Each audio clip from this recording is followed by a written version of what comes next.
தொடர்ந்து வந்து ஒரு 73 டேஸா வந்து ரொம்ப பியூட்டிஃபுல்லா பண்ணிட்டு வந்துட்டு இருக்காங்க. ஸோ அதுக்கு என்னோட வாழ்த்துக்களை தெரிவிச்சுக்கிறேன்.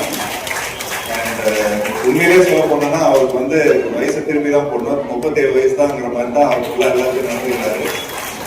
ஸோ என்ன மாதிரி என்னைக்குமே எங்க அப்பா சொல்றாரு, கொஞ்சம் காலையில எழுந்திரிச்சோன்னு உடற்பயிற்சி பண்ணு, இந்த மாதிரி நிறைய கொஞ்சம் ஃபிட்னஸ் சம்பந்தப்பட்ட விஷயங்கள் எல்லாம் பண்ண அப்படிங்கிற மாதிரி சொல்லி நான் கொஞ்சம் இப்போ கூட ஒரு அட்வைஸ் பண்ணிட்டு இருப்பேன். பட் அப்பப்போ கொஞ்சம் நியூஸ்ல பார்ப்பேன், சார் வந்து சைக்கிள்ல போவாரு, டக்குன்னு ஜிம்ல ஒர்க் அவுட் பண்ணுவாரு. ஸோ நமக்கு வந்து உண்மையிலே ஒரு பயங்கர ஒரு மோட்டிவேட்டிங்கா இருக்கும். ஸோ நிச்சயமா இன்னும் மேலும் இந்த மாதிரி நிறைய ஃபங்க்ஷன்ல வந்து நான் கலந்துக்கிறதுல ரொம்ப சந்தோஷப்படுறேன்.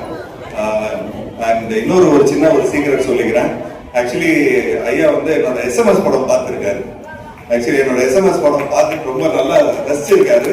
ரசிச்சதுக்கு அப்புறம் தான் அவர் என்ன சொல்லியிருக்காருன்னா, இந்த டைரக்டர் வச்சு உதய் சார் வச்சு பண்ணா ரொம்ப நல்லா இருக்கும் அப்படின்னு சொல்லியிருப்பாரு. அப்படின்னா என்னோட உதய் சாரோட ஃபர்ஸ்ட் படம் வந்து இந்த ஒரு கல் ஒரு கண்ணாடிங்கிற டைரக்டர் வந்து நான், அதாவது சிவமனஸ்ல படத்தோட டைரக்டர் தான் அவர் வந்து ராஜேஷ் சொல்லுவாங்க. ஸோ நிச்சயமா உங்களுக்கு எல்லாம் தெரியும் அந்த ஃபேமஸான டைலாக் அதுல இருக்குன்னு.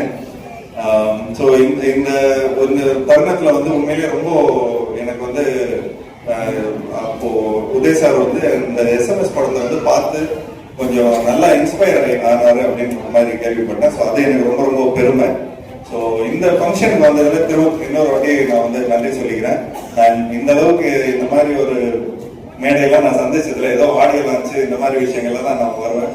பட் சேகர் பாபு சார் நான் வந்து அவர் கூப்பிட்ட ஒரே வார்த்தைக்காக நாங்கள் இங்கே வந்ததுல ரொம்ப சந்தோஷப்படுறேன். ஸோ இந்த நிகழ்ச்சியை ரொம்ப அழகா வந்து நடத்தி எல்லாருக்கும் என்னோட வாழ்த்துக்கள். நன்றி. செய்திகளை உடனுக்குடன் தெரிந்து கொள்ள உடனே சப்ஸ்கிரைப் பண்ணுங்க.